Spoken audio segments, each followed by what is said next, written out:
Okay, we are back again. It's been super great on the show, and right now we have a creative, and not just a creative, but an executive strategist in marketplace intelligence. I'm thrilled to announce and introduce Abiodun Odunuga, who is the founder of Bridge and Value. Welcome to the Thank you show. very much. Good to have you, sir. Beautiful session earlier. Thank you so much for sharing insights with us. My first question to you is this. Um, because we live in Africa, Yeah. what are the, and of course you operate in, international and multinational organizations and work with people who are doing great culturally wise, Westerns and all of that.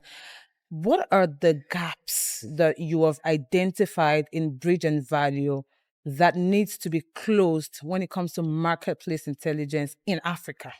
Interested. Thank you for that question. So what we do, which is deliberate, was set up to fix that loophole that we found was finding the right credible local partners. So, for instance, a French or European company is trying to expand to Africa or to Nigeria, they can't just come into the market without strategists. And so one of the most important channels is to help them create a soft landing. And that soft landing practically means credible local partners where they could actually leverage on the structure they've built for them to be able to have soft landing in the markets. Nobody goes to an ocean without understanding the terrain of the ocean. And that's what we've seen over the years. So in what we do, the goal is to be able to sieve out, high level companies, strategic CEOs who are thinking also of leveraging on soft partnerships to be able to expand what they do. And that's what we've done for over a decade. So Yeah. whether you're a Nigerian company trying to go to a new market, the goal is the orders around licensing, around business development, around marketing. You don't need to reinvent the wheel, right? Hmm. So the goal is use strategic partnerships as a soft landing, Right. and then be able to enter the market and go and cross over the orders easily. And that's really what we found, and that's what we've been doing to be able to play a role in these cross-border partnerships. Beautiful, beautiful. So I love the question and I love your response. It's quite straightforward and you hit the head as it were. My last final question to you is and it's a trivial question. Let's say we have like a time capsule of some sort and you could go back 10 years or 5 years, what is that one decision or what's that one step you could have taken, that you feel that it would have hit into progress for you in bridge and value. Yes, I think I went to France about over 10 years ago.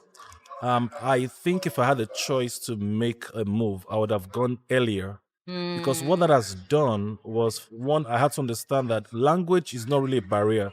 Most often than not, Nigerian companies think to expand to francophone countries. hmm, You need to pick up French, which is important. You need to be able to understand the culture. The francophone culture and anglophone cultures are not the same. So right. if I would go back in time, I would have made the move of going earlier because it took time to be able to actually integrate into the system. Like I said, because the structures and the way of doing things are different. But in order to be able to collapse time, I would have Right. gone earlier to be able to do what we're doing right now on a global scale.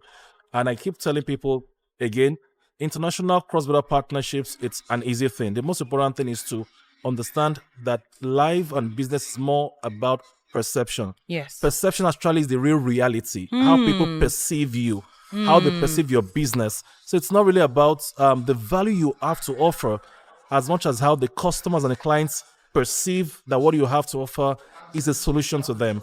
And that can happen when you understand the nuances around their culture Yes. and adapt your solution to them. And I tell people, when it comes to market viability, the true Yeah. test of a product is the market speaking to you. It's not Yes. about your intention. Oh, this Right. product is beautiful. We spent 10 years, nobody cares. Right. The market speaks, and you need to hear Yes. the voice of the Voice of the market. And market. how does the market speak? By receptiveness, by traction. When you show traction, even in the little solutions you've made to people who are symbolic elements of what your market represents outside of Nigeria, Hmm. people can resonate with that because then you can scale. So Right. when it comes to scaling and you're trying to go to new markets, you don't scale failure, right? You don't scale Right. what has not worked. Right. And the demographic within the African landscape is almost the same. The same Hmm. problem most farmers face in Nigeria, they face in Burkina Faso, they face in Mali, they face in Senegal. So it's like a shared It's problem. a shared problem. Wow. So once the solution is able to, meet the needs in a very strategic way of your local market, the next goal right now is to find partners who would help you scale that in a new market. And that's where strategic partnership comes in. That you Right. don't do this alone. You need the collaboration. It's not about competition anymore.